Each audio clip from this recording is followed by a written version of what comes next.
At 1 o'clock in the morning, my daughter collapsed at my doorstep. Her eyes were bruised and her lips were split. Sobbing, she confessed. My husband hit me because of his mistress. I held her. In silence. I helped her into the house and without a word, I put on my police uniform. Ready, I loaded the bullets. Then I dialed my lawyer's number. Start the plan now. I'm glad you're here.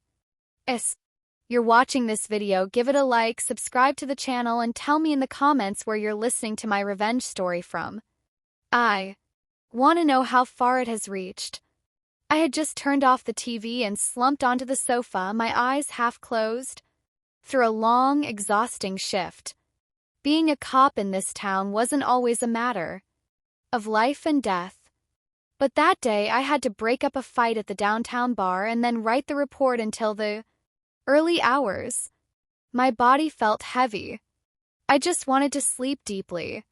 Sighed on the street, the barking of dogs mixed with the buzz of motorcycles from the neighborhood kids speeding by. It was already 1 o'clock in the morning, but the neighborhood refused to sleep. I figured the guys were on the corner smoking and drinking some beers like every night, I thought. I closed my eyes, trying to ignore the noises so my head could rest. Suddenly, a hurried knocking sounded at the door so loud it made me jump. My heart raced and my police instincts kicked in immediately.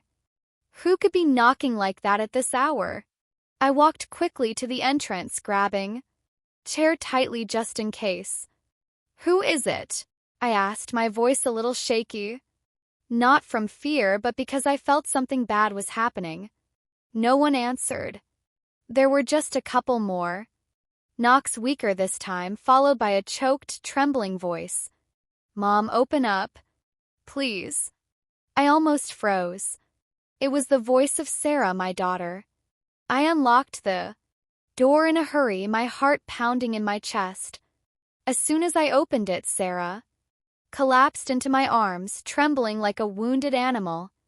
I hugged her tightly, feeling her limp body as if she didn't have an ounce of energy left. Sarah, what happened to you, honey? I asked, my voice breaking.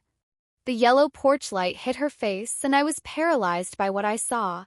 Her lip was split with dried blood at the corner, her left eye, purple and swollen, could barely open.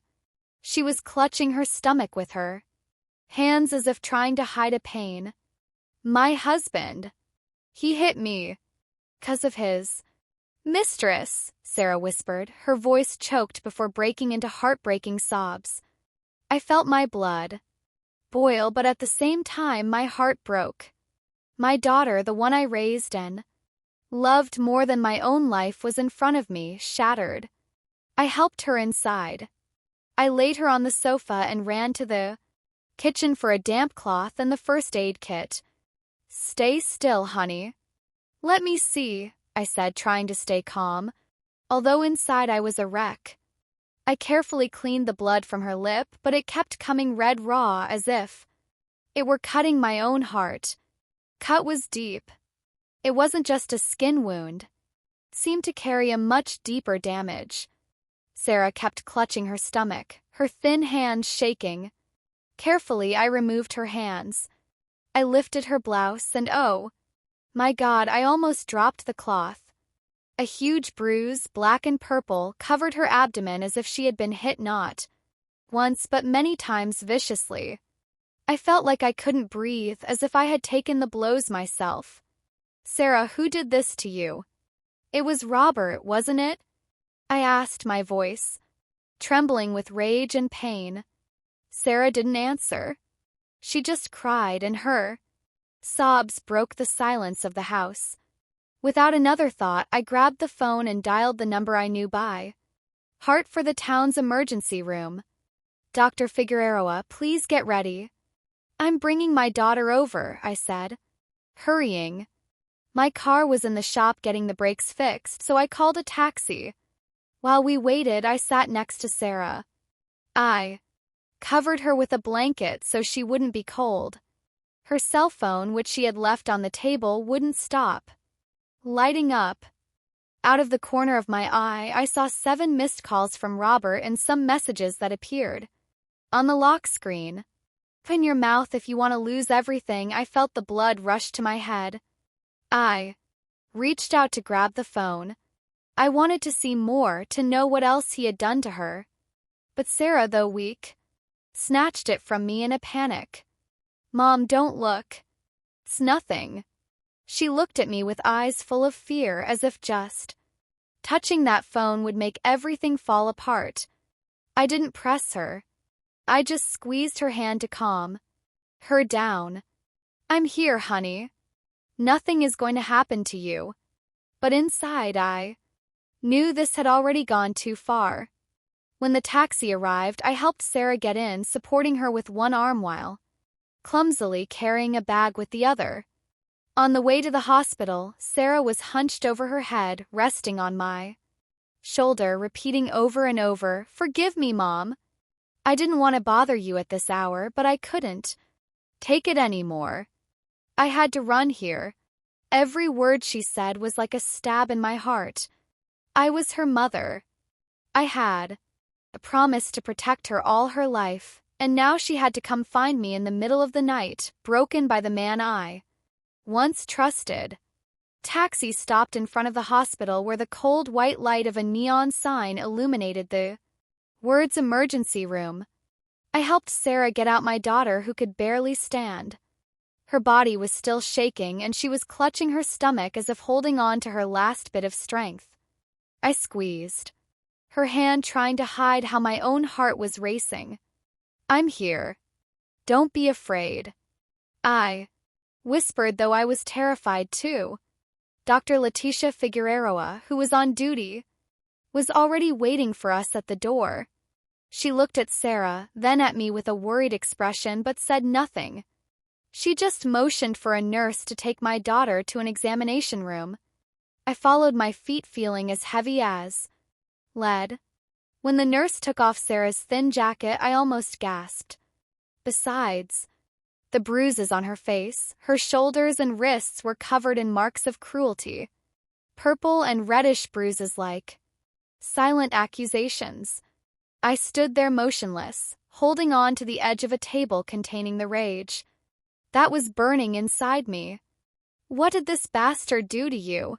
I thought, but I didn't dare say it out loud for fear that Sarah would start crying again. Dr. Figueroa carefully noted each injury, her face serious. "We need to do an X-ray to see if she has any fractured ribs," she said, her voice grave but firm. I nodded without saying anything, just watching Sarah lie there, her eyes closed as if trying to escape reality. While I waited for the results, I went down to reception to sign her treatment papers and pay a deposit. My cell phone wouldn't stop vibrating. An unknown number appeared on the screen. I recognized it immediately. Someone was calling at this hour, right after Sarah arrived at my house. It could only be Robert. Rage surged through me, and I hung up without even answering. He didn't deserve to talk to me. Not after what he had done. When I returned to the room, Sarah had fallen into a light sleep, probably from exhaustion. I pulled the blanket up my hands, still shaking. Seeing her face, I remembered the Sarah from before, the cheerful little girl who used to run after me in the yard shouting, "Mom, look at me." Now that smile was gone, replaced by wounds and fear. I sat by the bed, watching her sleep, my heart in pieces. I was her mother. I had promised to protect her, and I had let her fall into the hands of a guy like Robert. I blamed myself, but at the same time, a flame of determination began to burn within me. I couldn't let my daughter continue to suffer. Never again. After they put her on N4 and she was stable, I took Sarah home. I made her a glass of warm milk, left it by her bed, and closed the door quietly, making sure she was asleep. It was almost dawn. A faint light filtered through the window. I went out to the porch to tidy up a bit, and I saw Miss Camila, the neighbor across the street, sweeping her yard. When she saw me, she hurried over. Her voice rushed.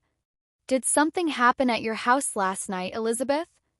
I heard knocking on the door and some crying. I sighed and briefly told her that Sarah had been beaten by her husband, that he had kicked her out of the house, and she had to take refuge here in the middle of the night. Miss Camila gritted her teeth, her eyes flashing. How dare he treat his wife like that? That man has no shame. I nodded, saying no more. But I felt I had an ally. Suddenly, I remembered that Ms. Camila had a camera at her entrance. Hey, Miss Camilla, could your camera have recorded anything last night? I asked. She nodded immediately, opened the app on her phone, and showed me the video.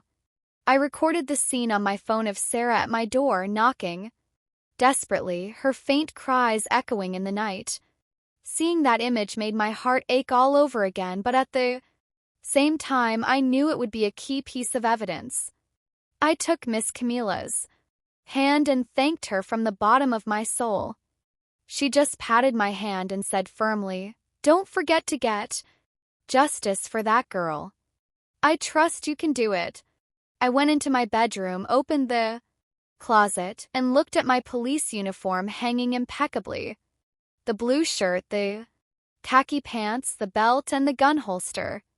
Everything seemed to be waiting for me. I took each piece, feeling the rough fabric under my fingers. In silence, I changed, buttoning each button, adjusting the belt. Each movement was like an oath. I was not only Sarah's mother, I was also a police officer, and I would use everything I had to protect her. When I finished, I picked up the phone and dialed James Ellison, the family lawyer. His voice sounded sleepy on the other end. Hello? I was brief. James, start the plan right now. He was silent for a moment and then asked, Elizabeth, are you sure? I answered without a second of hesitation. Completely. Get ready. I hung up and went to the living room. I took my digital camera out of a drawer. I approached the bed where Sarah was sleeping, carefully removed the blanket, and started photographing each of her injuries. The split lip, the bruised eye, the bruise on her stomach. Every time the flash went off, I felt I was not only documenting the physical wounds but also the deep damage to her soul. When I finished, I sat at the dining room table and spread out all the papers and the USB drive with the video from Miss Camilla's house. Connected the drive to my laptop and carefully backed everything up. Sitting there watching the screen light up, I knew that from that moment on there was no turning back. I had entered a war not just for Sarah, but for the justice I had sworn to uphold. By the time I finished backing up the video from Miss Camilla's camera, the clock read 8 in the morning. Sarah was still fast asleep in bed, her face swollen and her lips dry and cracked as if she couldn't escape the pain even in her dreams. I quietly went into the kitchen and made a bowl of chicken soup. The smell of onion and herbs filled the air. I brought the tray to her bed and woke her up gently. She opened her eyes, her gaze tired, and was surprised to see me there dressed in my police uniform. "Mom," she murmured, then shook her head. "I'm not hungry." I sat beside her, trying to make my voice as gentle as possible. To be strong and move forward, you have to eat. Sarah looked at me, her eyes watery, and reluctantly took the spoon, swallowing with difficulty. Seeing her like this pleased my heart. Just a few years ago, Sarah was a radiant young woman, always smiling, filling the house with joy. Now she was here, broken, a shadow of her former self. I decided to take her back to the hospital for another checkup. The bruise on her stomach worried me. Dr. Leticia Figueroa received us in the emergency room, her face serious but without saying much. She ordered a CT scan to make sure there was no internal bleeding. While we waited for the results, I sat in the waiting room, took out my laptop, and connected the USB drive. The The video appeared on the screen. At 1:02 in the morning, Sarah was at my front door knocking desperately, her muffled sobs echoing through the microphone. Seeing that image made my heart ache again, as if I were reliving that night. I copied the video to an external hard drive password, protected it, taking care of every detail. I knew what I was doing was not just to protect Sarah, but to build a wall of evidence against Robert. Just then, Sarah's cell phone rang. The screen read, "Robert Mendes." I felt my heart stop. I grabbed the phone before Sarah could react and turned it off immediately. Sarah looked at me terrified. "Mom, if he finds out I talked, he won't leave me alone." Her voice trembled as if the mere mention of his name plunged her into darkness. I squeezed her hand tightly, trying to calm her. "I'm here, sweetheart. Nothing is going to happen to you." But I said no more. I just looked at the clock in silence. It was almost 10 o'clock in the morning. I took the SIM card out of Sarah's phone and put in another one I had ready.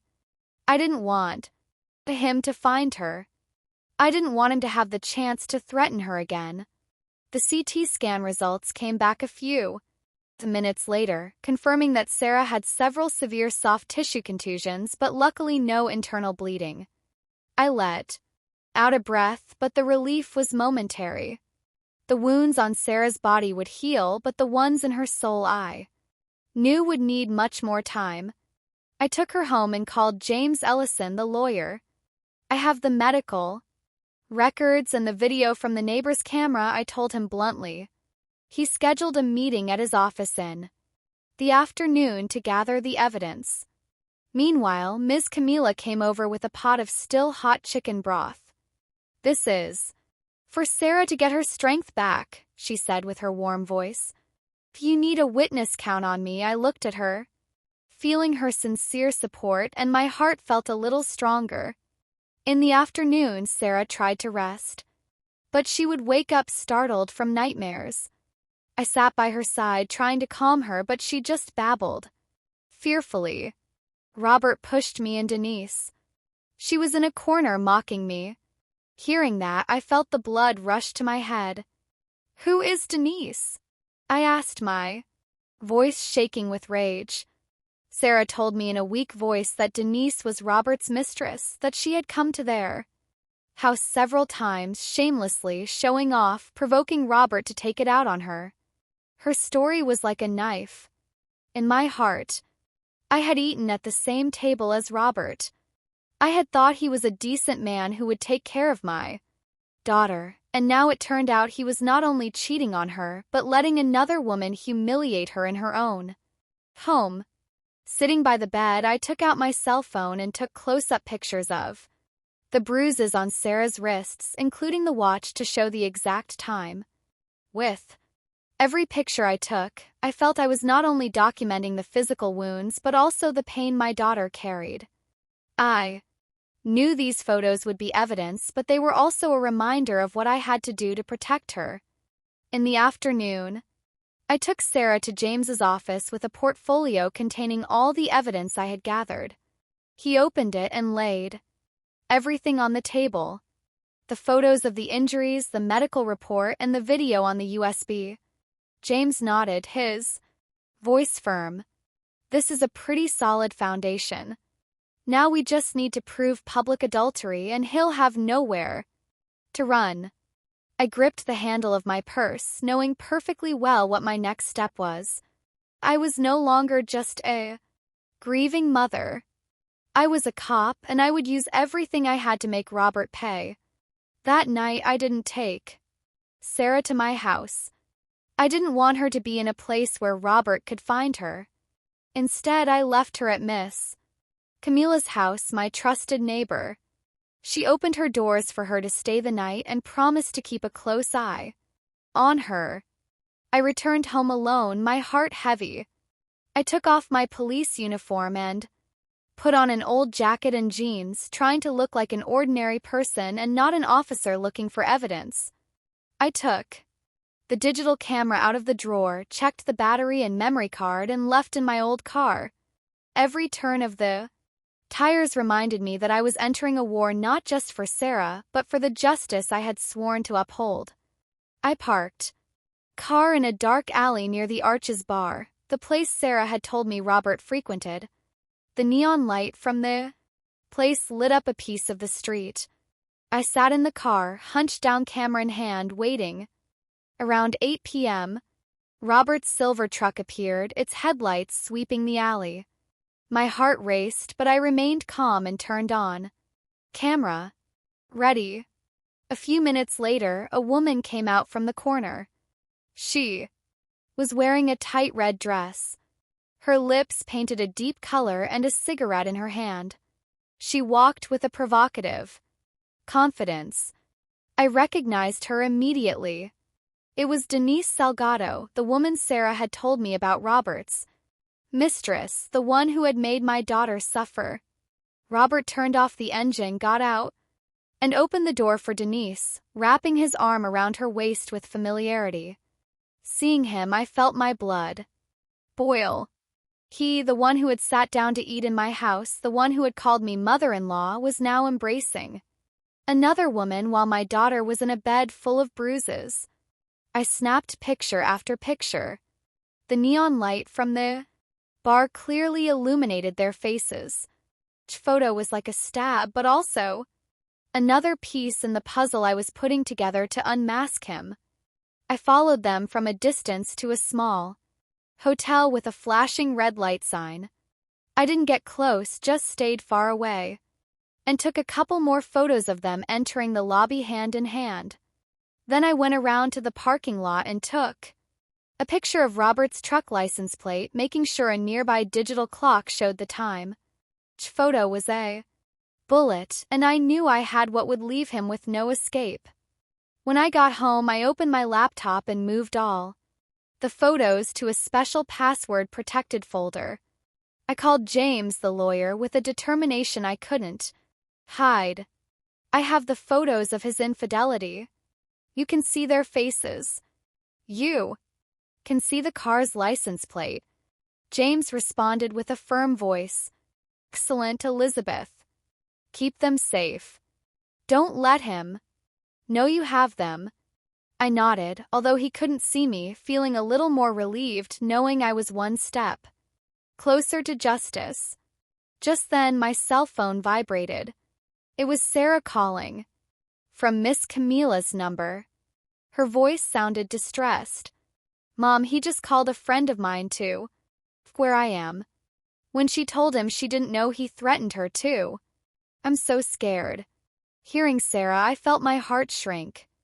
My daughter, even though she had escaped Robert, was still tormented by his threats. I reassured her. You stay calm.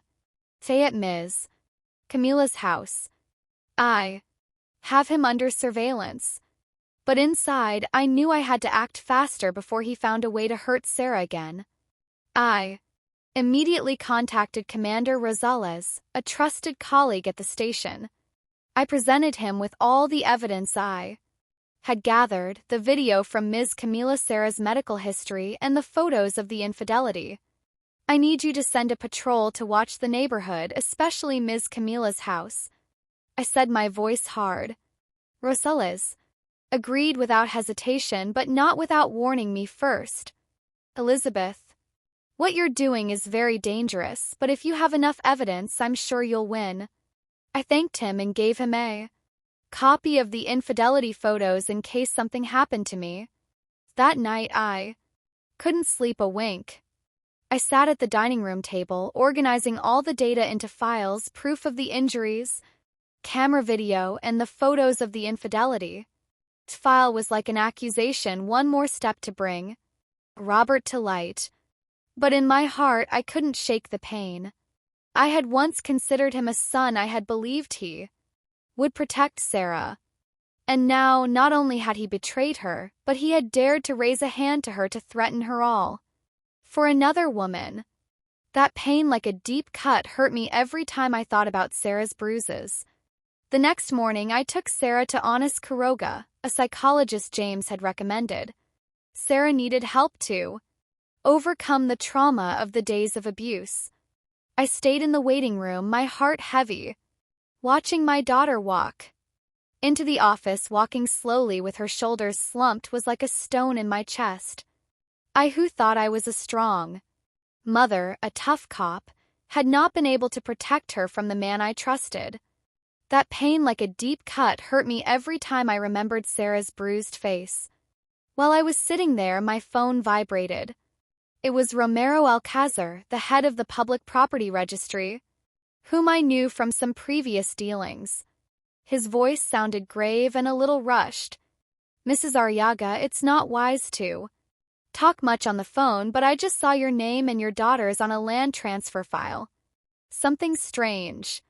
If you have time, you should come by." I frowned, not understanding what he was talking about. Sarah and I hadn't done any transfer paperwork, but a bad feeling made me get up immediately. I told Anais I would be back for Sarah later.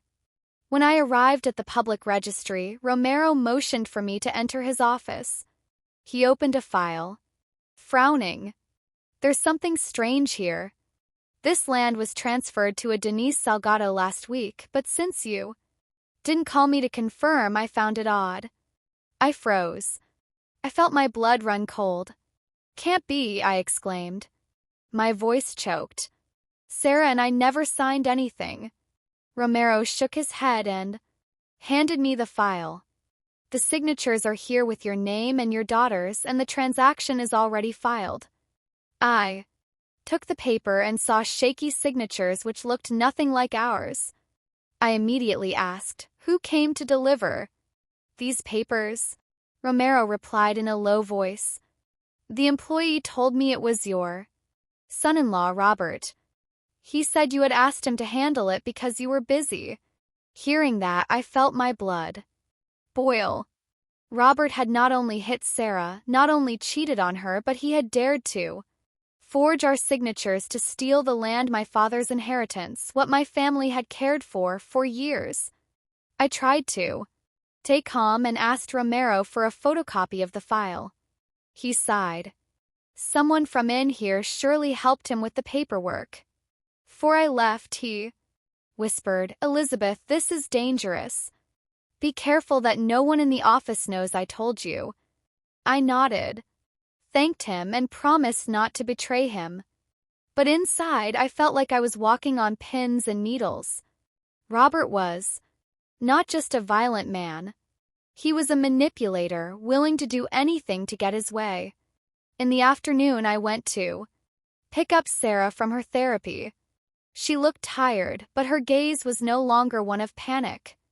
I took her directly to Lawyer James's office with the photocopy of the forged papers. James reviewed them carefully, tapping the table with his fingers, and said firmly, "This is the final nail in the coffin. Now we also have proof of fraud, enough for him to have no escape." Sarah, sitting next to me, listened in silence, but her eyes filled with tears. "Mom, he dared to forge the signatures to steal Grandpa's land," she said with a trembling voice, both pained and indignant. I took her hand and squeezed it, trying to give her some strength. But I was also fighting my own pain. That land was not just a property. It was a memory. It was my father's sweat, something our family had cared for generations, and Robert had dared to trample all over it just for his ambition and his betrayal. That night, I met with Commander Rosales and gave him the copy of the fake papers. He nodded, his gaze serious. "Your evidence is very solid. I assure you he won't get away." I thanked him, but I still had a weight on my heart. When I got home, I locked all the documents in the small safe in my bedroom. Clock showed almost midnight, but I wasn't sleepy at all. I sat in the dark thinking about Robert, about what he had done to Sarah, to our family. That pain, like a slow fire, burned and drove me at the same time. I knew the time had come to face him directly. There was no other option. On Saturday morning, I left Sarah at Miss Camilla's house, the safest place for her at that moment. Commander Rosales had someone watching outside, and I knew she would be protected, but my heart was not at ease. I put on civilian clothes, an old jacket and jeans, but I hid a file in my bag with the evidence I had carefully prepared. The photos of Sarah's injuries, the video from the neighbor's camera, the hospital report, and the photocopy of the fake land papers. I drove my old car to Robert's pawn shop, the place where he did his business and flaunted his power in town. Every turn of the tires reminded me that this was not a simple trip, but an inevitable confrontation. Pawn shop was open. A smell of machine oil and cigarette smoke hit me in the face. Two of Robert's henchmen were arranging things on the shelves and gave me a sideways glance when I entered. One of them smiled mockingly. Look, the mother-in-law arrived. I ignored them and walked straight to the back office where Robert was sitting, counting money with stacks of dollar bills piled on a wooden desk. He looked up and gave a fake smile. What's up? Police mother-in-law? Are you so unoccupied that you have time to visit your son-in-law? His voice was loaded with sarcasm, but I paid him no mind. I hadn't come to argue or chat. I put the file on this desk. Each page was like an accusation. The photos of Sarah's bruises, the video from Miss Camilla's camera with my daughter's cries in the early morning, the hospital report detailing her injuries, and the photocopy of the fake papers he had dared to sign for me and for Sarah. Robert glanced at them. His face changed for an instant, but he quickly regained his air of confidence, hiding it with a contemptuous smile. And what about these little papers? I have better lawyers than you. I looked him in the eyes, my voice cold. I didn't come to argue with you. If you want to see who's right, we'll see each other in court. He jumped up, his voice restrained as if I had touched his pride. Who's going to dare to touch me? Who's going to stand against me in this town? I didn't flinch. I looked him straight in his arrogant eyes. I will. Don't think everyone is afraid of you. Yen. The two guys at the entrance tried to approach, but I put my hand in my jacket pocket, revealing my police badge. They stopped, dead in their tracks, their gazes evasive. Robert turned red, slammed the table hard, and almost shouted, "Your daughter is a weakling. She deserved to be disciplined, and don't think that badge will always save you." Hearing that, I felt my blood boil. He dared to say that Sarah, my daughter, whom I loved more than my life, deserved to be disciplined. He dared to justify the bruises the night Sarah had to flee in pain. I wanted to scream at him. I wanted to pounce on him and grab him by the neck. But I held back. I didn't answer. Just collected the file in silence, put it in my bag, and turned to leave. Before I left, I turned back and said firmly, "Just so you're clear, from now on, the rules of the game have changed. It's not you who's going to discipline anyone. It's the law that's going to discipline you." Robert shouted at my back, "If you walk out that door, you stop being my mother-in-law, and then don't complain if I get nasty." I stopped, looked at him one last time without a hint of fear. "Well, consider that from now on you are no longer my daughter's husband." I went out into the street where the wind was kicking up dust from the dirt road. I got in the car and immediately called James. "It's time to file the lawsuit." James replied, his voice calm but cautious. "All right, get ready. He's going to counterattack with everything he's got."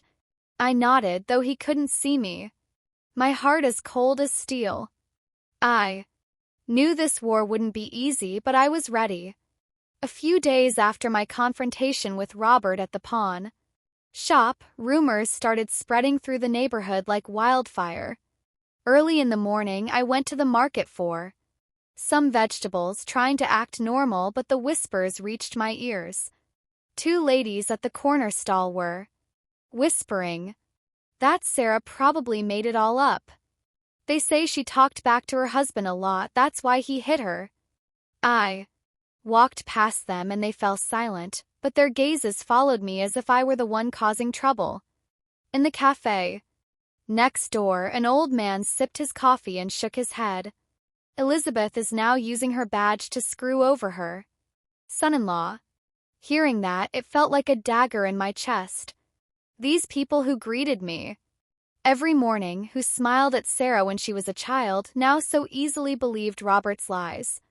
I lowered my head and quickened my pace, trying not to let them see my eyes is welling up with tears.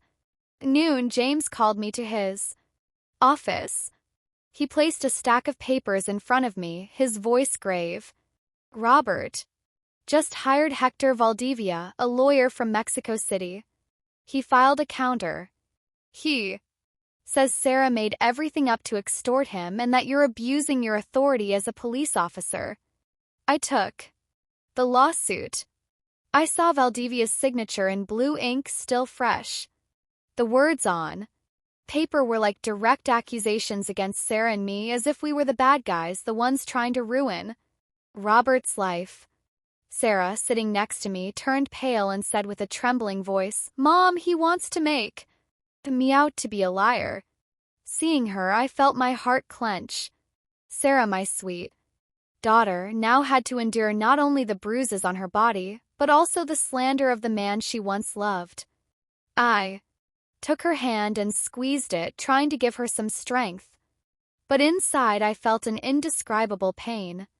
I had thought this town where I was born and raised would be on our side. But now it seemed the whole world was turning its back on us. In the afternoon, I took Sarah to Miss Camilla's house. As we passed through an alley, I saw Robert's two henchmen standing there smoking, staring at us. One of them lifted his chin and said sarcastically, "Be careful. People around here believe Robert more than you." I didn't answer, just squeezed Sarah's hand and got her into the house. But those words were like stones thrown at my heart, making me feel more alone than ever. I immediately called Rosales to inform him of the threat. He promised to reinforce patrols at night, but his voice also sounded worried. "Elizabeth, be careful. That guy is trying everything to turn the situation around." I nodded and thanked him, but inside I knew I was walking a very dangerous path. That night, I went to the corner store to buy something to eat. The owner, an acquaintance of many years, took me to a corner and whispered, "Elizabeth, be careful. People are saying all over that you made everything up to take the land from your son-in-law." Hearing that, a chill ran down my spine. People who had been my neighbors, with whom I had shared stories now, believed I was a schemer. I thanked her, tried to smile, but as I left the store, I felt the world was caving in on me. When I got home, I found an unmarked envelope slipped under the door, inside a note in scribbled handwriting. "Shut up, or you lose your daughter." I took the paper. My hands trembled, but not from fear. I was furious. Furious because Robert dared to threaten my daughter. Furious because the people around me were so easily manipulated. I carefully filed the note in the evidence file, knowing it would be another piece to unmask him. Late at night, I had an emergency meeting with James at his office. He saw the threatening note and nodded slightly. Good. The dirtier he plays, the more he tangles himself up. But public opinion is on his side. We need a strong blow to change things. And the only one who can do that is Denise. Hearing James mention Denise, I felt a small light of hope ignite in the darkness. Denise, Robert's mistress, could be the key to turning the situation around. But at the same time, I knew bringing her to our side wouldn't be easy. I stood there in the dim light of the office, thinking about Sarah, about the bruises on her body, about the lies that were suffocating us. That pain Like a slow fire burned and drove me at the same time. I was not going to let Robert win. I was not going to let his lies hide the truth. The day after the tense confrontation at the pawn shop, I found out that Denise used to frequent a small bar at the end of Hidalgo Street. I knew it was my chance to change the course of the game, to turn the tables on the hand Robert thought he had won. I put on a baggy jacket and a cap, trying to go unnoticed. When I entered the place, ranchera music was blasting. Cigarette smoke hung in the air, and the smell of beer and tequila mixed in the atmosphere. I chose a table in a dark corner, sat down, and kept my eyes on the door. I didn't want to be recognized. I didn't want any of Robert's people to see me before I could talk to Denise. Around 10 at night, she appeared. In a short, tight dress, her lips painted a deep red and a cocktail in her hand, she walked with a confidence that seemed forced. I looked at her and felt a mix of anger and pity. This was the woman who had contributed to my daughter's suffering, but at the same time I knew she was also just a pawn in Robert's game. I took a deep breath, got up, and sat across from her. Denise raised an eyebrow, her voice defensive. "And who are you?" I didn't answer right away, just placed an envelope on the table in silence. Inside was a copy of the fake land papers. Robert had schemed along with a bank statement for Denise full of accumulated debts and the risk of foreclosure. I looked her in the eyes and said sharply, "I'm Robert's mother-in-law. If you stay on his side, you'll go down with him. But if you cooperate, you'll save yourself." Denise let out a mocking laugh, but it vanished from her face as soon as she opened the envelope and saw the papers. She turned pale. Her gaze faltered as she saw the forged signature on the transfer and the red numbers of her debts. I continued in a cold but firm voice, "Police commander already knows everything. As soon as the trial starts, you'll be called to testify for fraud, and you could even face a serious sentence. Is that what you want?" Denise was quiet for a long time. The hand holding her cocktail was trembling. She downed her drink in one gulp, as if to give herself courage, and then said in a shaky voice, "Robert promised me he'd give me a share of the land. He said everything would be fine, that I would have it all. But now I understand he just used me." Hearing her, I felt a bit the pity. Denise, though misguided, was another victim of Robert's manipulation. But I didn't let my emotions get the best of me. I looked at her intently. "You have one last chance to get out of this clean. Tell the truth at the trial. I will take that into account." Just then the bar door swung open and Robert's 2 henchmen walked in. They looked around and their eyes locked on me sitting with Denise. They approached with unfriendly faces. Without hesitation, I took my police badge out of my pocket and placed it on the table. "Want to try something? Go ahead." The dim light of the place shone on the badge, and the 2 guys stopped slowly, backing towards the door, their eyes still full of hatred. Denise was breathing heavily, pale as a sheet, clinging to the edge of the table. I looked at her and said in a grave but determined voice, "See, Robert can't protect you. He's only going to drag you down with him." Denise bit her lip. Her eyes were torn between fear and determination. Finally, she nodded. "Okay, I'll testify. But you have to promise me I'll be safe." I didn't promise much. I just nodded. You do the right thing, I'll do everything I can." "Dang." I immediately called Rosales, told him the situation, and asked him to get a secure apartment on the outskirts for Denise to hide in. Leaving the bar, I walked down the cold, dark street, the wind making me shiver. But inside I felt a great relief. I knew the battle had turned. Robert had just lost his most important piece. The morning of the trial, I woke up at 5, when the sky was still dark. I went to the kitchen and made a light chicken broth. The gentle aroma seemed to want to calm the tension that filled the house. I brought the tray to the bed where Sarah was still sleeping. Seeing her there, her face still a little swollen and her lips dry, squeezed my heart. I woke her gently, whispering, "Eat something, honey, so you'll have strength."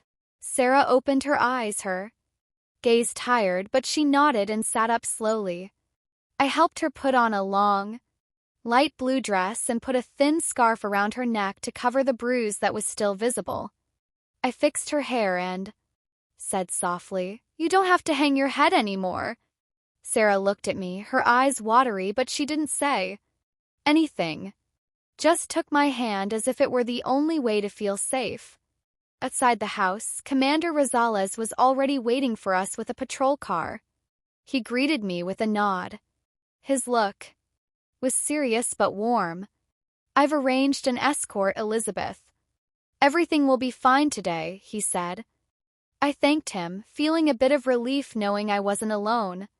On the way to the courthouse, I saw the townspeople gathered in the square whispering. Some looked at us with curiosity, others nodded slightly as if in support, but there were also those who shook their heads with mistrust. The rumors Robert had spread still hung in the air, and I knew that today's battle was not just against him, but to reclaim the truth. Arriving at the courthouse entrance, I saw Robert. He was standing there in an impeccable suit, his face red and his gaze sharp as a knife. Beside him, the lawyer Valdivia seemed calm, but I knew he was tense. Denise was there too, standing far from Robert, her arms crossed and her gaze distant. Seeing her, I remembered the night at the bar when I convinced her to switch sides, and I felt a spark of hope. But I knew today wouldn't be easy. I took Sarah's hand and led her into the courtroom. Inside, the place was packed. The old wooden benches creaked as people settled in. I saw Miss Camila in the back row.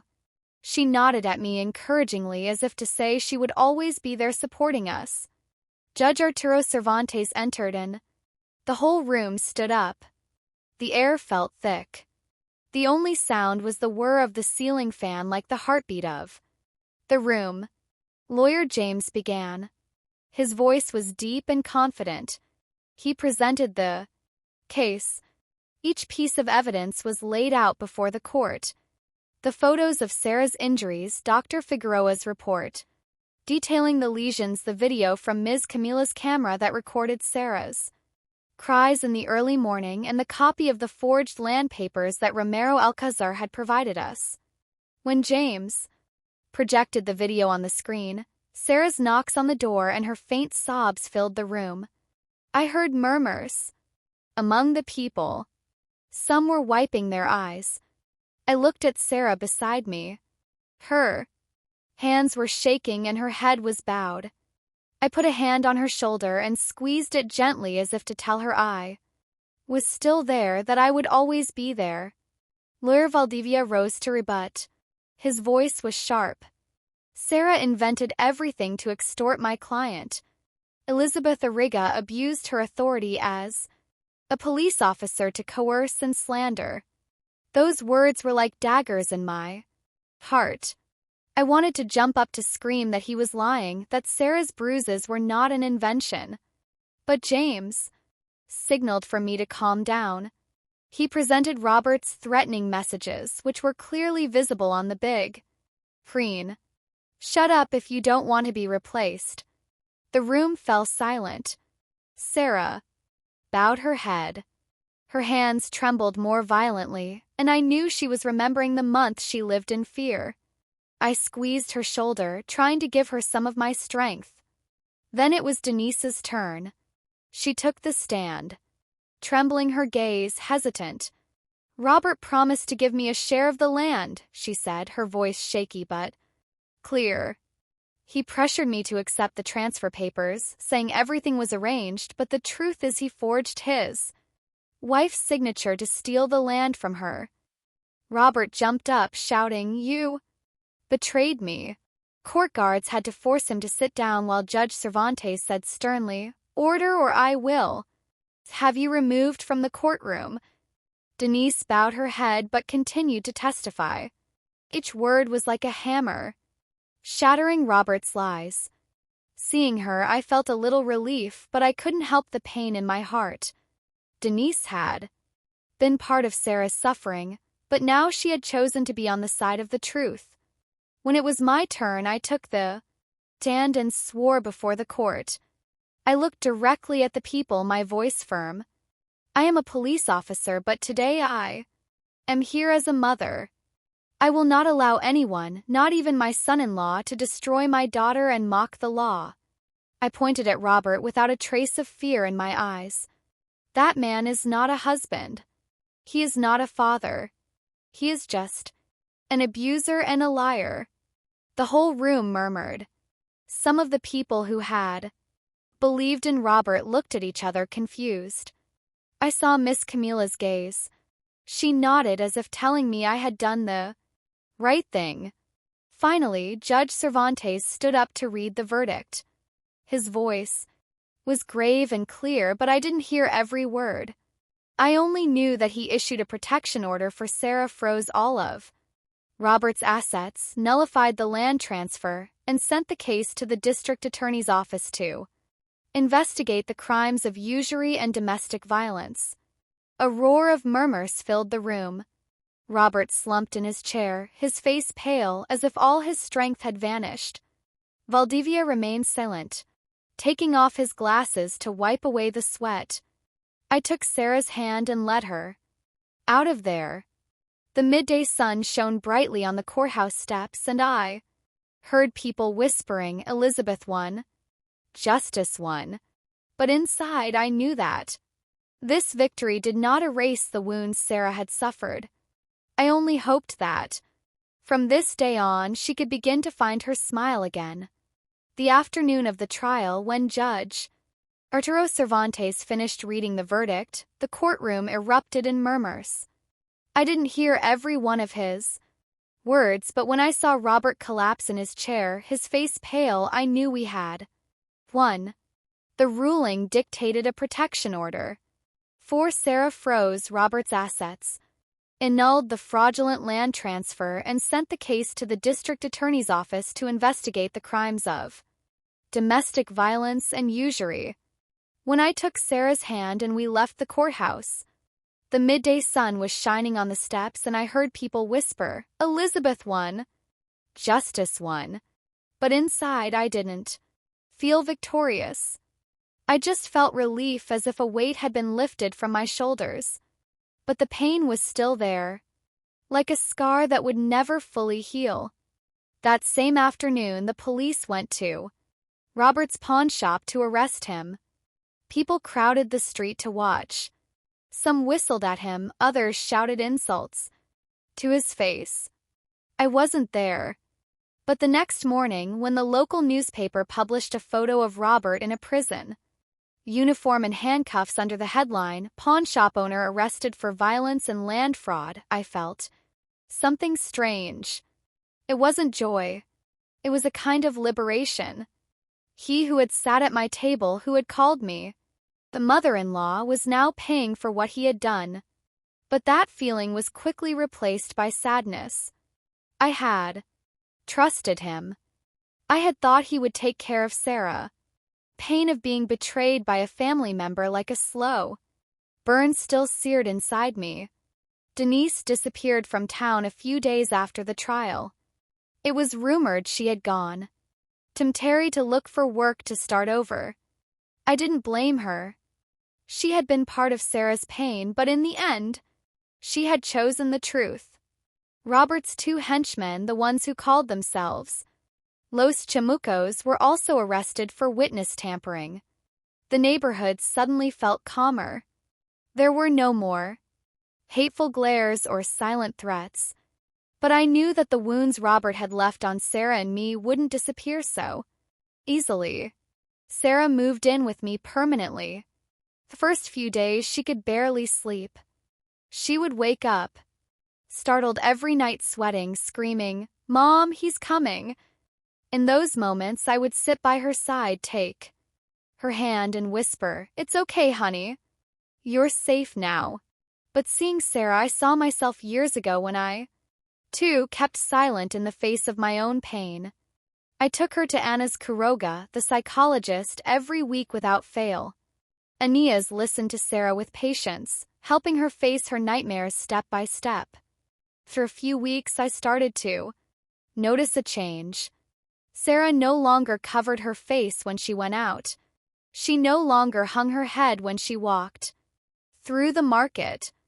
One afternoon, I found her in the kitchen making enchiladas, and as she folded the tortillas, she sang softly. That song, as gentle as the wind, brought tears to my eyes. It had been so long since I had heard my daughter sing. It was as if the sun was starting to enter the house again. The town also began to change its attitude. The neighbors who had doubted, who had believed Robert's rumors, now greeted me. Some came up to apologize with regret in their voices. Mrs. Elizabeth, we didn't know the truth. I just nodded without resentment. I understood that Robert's lies had been convincing, and not everyone has the courage to stand up to someone like him. Miss Camilla came to visit with a tray of sweet bread, and she hugged Sarah tightly. You turned out stronger than your mother in her day. Seeing them laugh together warmed my heart, as if people's kindness still existed despite the dark days. I continued my work at the station. Every daily patrol was a reminder of my duty. Every time I encountered a case of violence, I felt more determined to help other women break the silence. Once I found a young girl crying outside the station, her eyes red, clutching her purse. I sat next to her and said in a soft voice, "You're not alone." My mother lived it. My daughter lived it, and I too stayed silent once. But today I know that silence only feeds the monster. The girl looked at me. Tears were still streaming, but there was a new glint in her eyes. I knew I couldn't erase her pain, but at least I could show her that someone was willing to listen. A few months later, Sarah felt strong enough to go back to work. She got a job in an accounting office in the town center. That night, she came home late, opening the door with a radiant smile. "Mom, I got the job." I stood up and hugged her with all my might, and we both cried. They weren't tears of pain, but of joy, of liberation. Seeing Sarah there, smiling like the sun, reminded me of the little girl who used to run after me in the yard, shouting, "Mom, look at me." I knew the wounds in her heart were still there, but she was learning to move on, to find herself again. That night, I sat on the porch. The wind was blowing coolly. I remembered the night Sarah collapsed at my door, her face covered in bruises, telling me in a trembling voice what Robert had done to her. I remembered the months of struggle, the sleepless nights, the moments I thought I would break under the lies and mistrust of the entire town. But then I looked at Sarah's smile today and I thought, justice is sometimes slow, but when it comes, it can give you back your breath, your laughter, and even your future. I took a sip of my coffee. It was cold now, but I felt a peace in my heart that I hadn't felt in a long time. Sarah had come back, and I thought I carried the scars of the past, had found a reason to keep fighting, not just for my daughter, but for all the women who need someone to stand up for them. The story we tell is fictional, but it is based on some real events. The names and places have been changed to protect the identities of those involved. We don't tell this to judge, but in the hope that someone will listen and stop to think. How many mothers are suffering in silence inside their own homes? I'm genuinely curious. If it were you in my place, what would you do? Would you choose to be silent to keep the peace, or would you dare to face it all to get your voice back? I want to know what you think, because every story is a candle that can light someone else's path. God always blesses, and I firmly believe that courage leads us to better days. Meanwhile, on the end screen, I leave you with two of the channel's most beloved stories. I assure you they will surprise you. Thank you for staying until the end.